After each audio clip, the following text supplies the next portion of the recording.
statique qui récupère tous les diviseurs d'un entier donné. Qui récupère tous les diviseurs premiers d'un entier donné. Ok. Ici, il y a deux volets. Qui récupère d'abord tous les diviseurs, puis qui récupère tous les diviseurs premiers. On va l'écrire. Récupère tous les diviseurs.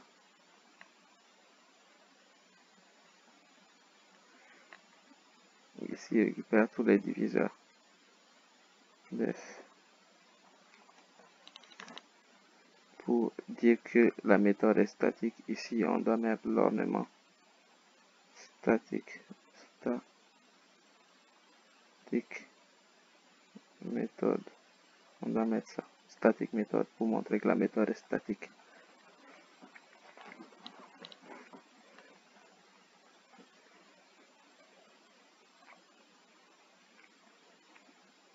Méthode statique list div.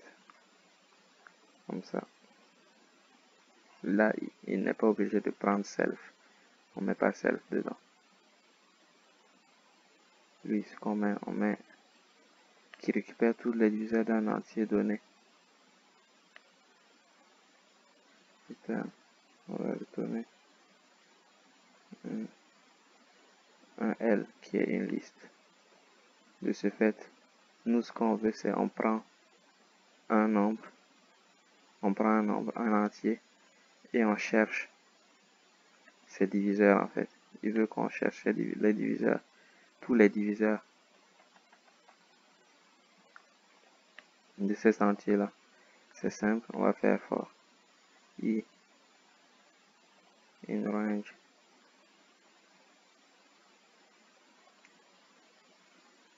de a n plus 1. Ici c'est n. Il nous donne un nombre, puis nous on cherche tous ces entiers. On va prendre une liste qui est vide. Puis, pour ça, pour un nombre i qui commence à 2 jusqu'à n plus 1, on regarde si le modulo est égal, si le modulo de n à i, si le modulo de n à i est égal à 0, alors c'est un diviseur. Donc on fait l.append. On ajoute ce nombre à la liste. l.append i. Si n est divisible par i, alors on ajoute i dans le tableau. Et à la fin, toute fin, on retourne L. De ce fait, ici je peux dire calcul point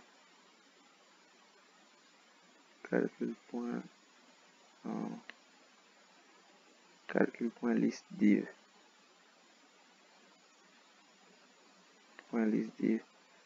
de tous les diviseurs. Il va prendre tous les diviseurs et les mettre ensemble. List div de 6. On va faire print. Imprime. Tout ce code là, on va le commenter.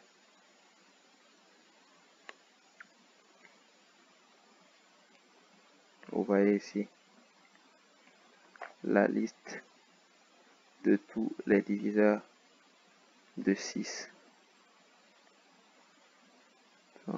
Hop, c'est jusqu'à n ici, pas jusqu'à n plus. La liste de tous les diviseurs de 6. Il y a 2 qui est un diviseur de 6 et 3 qui est un diviseur de 6. Ici, on prend un nombre, on essaie de voir quels sont les diviseurs de 6 pour voir si c'est un diviseur. On prend un nombre et on voit s'il est divisible par, si n est divisible par ce nombre-là. Si n est divisible par ce nombre-là, c'est que ce nombre-là est un diviseur. Et on le met dans le tableau. Et après, on retourne le tableau. C'est à peu près la même chose qu'on va faire ici. List. Ici, on fait def list div prime. Ici aussi, c'est une méthode statique. On va mettre ce truc-là pour dire c'est une méthode statique. Ça veut dire juste à partir de calcul, même si on ne crée pas un objet, on peut y accéder.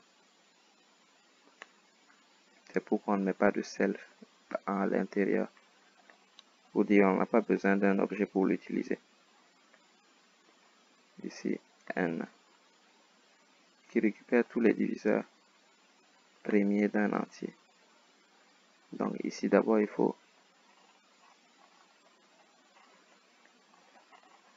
avoir tous les diviseurs. Pour avoir tous les diviseurs, on va faire liste div de n. On va nommer ça nos diviseurs. Nos diviseurs, c'est liste div de n. Ça prend et ça le met ici. Et ça va nous retourner une liste avec tous les diviseurs de n. Et avec cette liste de diviseurs, on va parcourir cette liste for i in div. Pour chaque élément de div,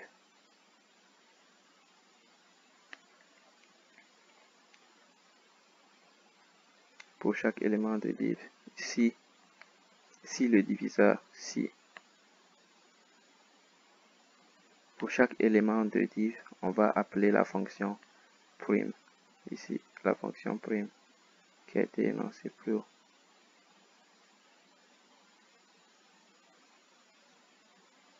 La fonction test prime.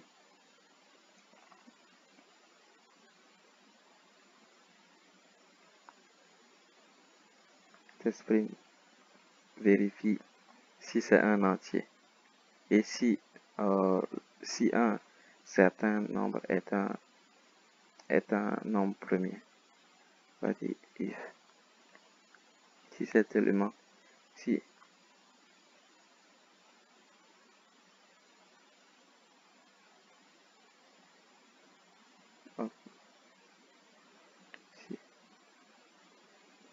une méthode statique, créer une autre méthode comme ça. Cette méthode-là n'est pas statique parce qu'elle utilise self. Seule la première méthode est statique. Seule celle-là est statique. Donc, si on va faire calcul.list div de n, div égale à calcul.list div de n, ici, on va avoir self, virgule n. On va faire self, point, pour utiliser une méthode test prime. Test prime de i. If set.test prime de i. On le stocke dans temp.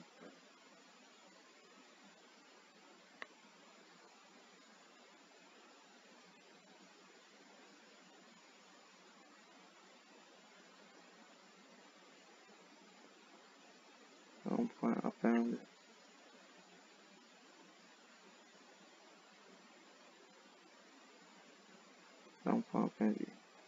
Si i est un nombre premier, alors on ajoute i à temp et à la fin on retourne temp. Temp c'est la variable où on stocke des choses. Donc ici on va utiliser calcul, on va faire calc et on va imprimer print calc point print calc point list div prime de 6. On va voir combien. Vous voyez ici, on va faire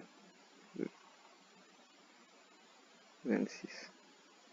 Non, 27.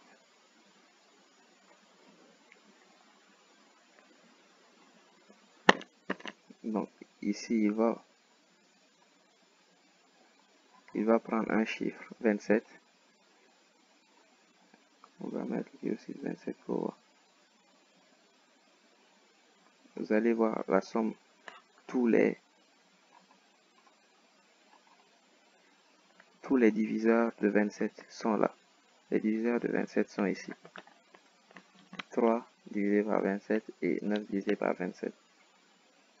Mais entre 3 et 27, il n'y a que 3 qui est premier. On veut seulement les nombres premiers qui sont diviseurs. Les diviseurs premiers. Donc si je mets 30, si je mets 30, on va voir combien de diviseurs il y a. Vous voyez tout ça, 2, 3, 5, 6, 10, 15 sont des diviseurs de 30, mais cependant, il n'y a que 3 diviseurs premiers de 30. C'est ce qu'on voulait trouver ici, et on l'a trouvé. Donc ce qu'on fait dans list diff'rame, on prend une variable, qu'on va appeler temp, et on dit div, on calcule, on trouve d'abord la liste de tous les diviseurs de n, parce qu'on a déjà une méthode statique qui permet de calculer la liste des diviseurs de n. Donc on prend cette liste là qu'on met dans div, on prend la liste des diviseurs de n, puis chaque élément parmi ces diviseurs là, on regarde si cet élément est un nombre premier. Si c'est un nombre premier, on le stocke dans le tableau temp, et à la fin on retourne le tableau temp. C'est tout. Nous avons fini les exercices de classe ici. J'encourage à faire tous les exercices par vous-même et à mettre votre code dans les commentaires pour me soutenir et m'encourager à faire d'autres vidéos. Je vous encourage à appuyer sur j'aime et sur la cloche pour être notifié à chaque fois que je fais une nouvelle vidéo. Et partager sur les réseaux sociaux aussi. Merci.